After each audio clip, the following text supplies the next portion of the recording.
ডিভোর্সের পরে আমার স্বামী আমাকে একটা চিঠি দিয়ে বলল, মারিয়া, আজ থেকে 6 মাস পরে এই চিঠিটা পড়বে।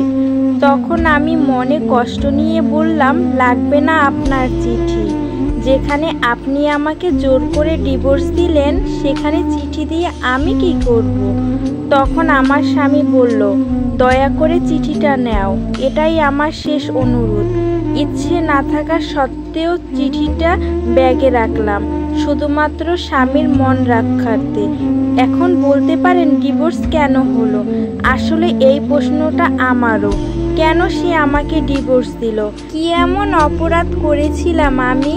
ডিভোর্স হওয়ার পরে যখন বাসায় আসতেছিলাম, তখন লক্ষ্য করলাম আমার স্বামী কেন জানি কান্না করতেছে। মনে মনে ভাবলাম, কান্না করুক, তাতে আমার কি? সে তো আমার স্বামী না, সে আমাকে ঠকিয়েছে। ভাবতে ভাবতে বাসায় চলে আসলাম।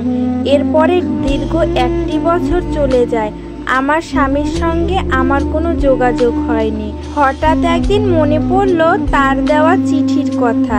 ব্যাগ থেকে চিঠিটা বের করে পড়তে লাগলাম। তাতে লেখা ছিল, প্রিয় মারিয়া, আমাকে ক্ষমা করে দিও তোমাকে ডিভোর্স দেওয়ার জন্য। খুব ইচ্ছে ছিল তোমাকে নিয়ে সুখের একটা ঘর বাঁধবো, কিন্তু সেটা আর হলো না। স্বপ্ন স্বপ্নই থেকে গেল। তুমি জানতে চেয়েছিলে না আমি কেন তোমাকে ডিভোর্স দিয়েছিলাম? তাহলে শোনো, আমার ব্লাড ক্যান্সার ধরা পড়েছে।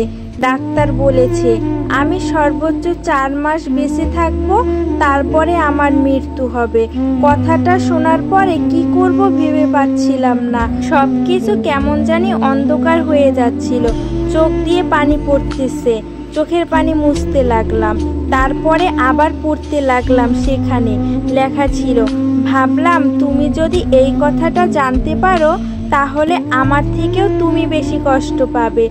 আমি চাইনি তোমাকে কষ্ট দিতে, যার কারণে তোমাকে ইচ্ছাকৃতভাবে ডিভোর্স দিয়েছি, যে না তুমি আমাকে ঘৃণা করো, তোমার মন থেকে আমাকে মুছে ফেলতে পারো।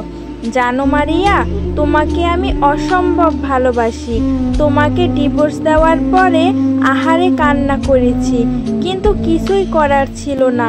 তুমি আমার চোখে দেখা শ্রেষ্ঠ নারী। তোমার মতো কাউকে আমি পাইনি। যদি আবার পুনর্জন্ম বলতে কিছু থাকতো, আমি আবার তোমাকে চাইতাম, কিন্তু সেটা তো সম্ভব না। ভালো থাকিও আমার শখের নারী। মৃত্যুর পরে আকাশের তারা হয়ে তোমাকে পাহারা দিব। ইতি, তোমার ডিভোর্সি স্বামী। চিঠিটা পড়ার পরে আমি কি বলবো ভাষা খুঁজে পাচ্ছি না। পুরো মাথাটা যেন গোলমাল হয়ে গেল। আমার স্বামী আমাকে এতটা ভালোবাসতো, আর সেটা আমি বুঝতেই পারিনি। আসলে পুরুষের ভালোবাসা বোঝার ক্ষমতা সবার থাকে না।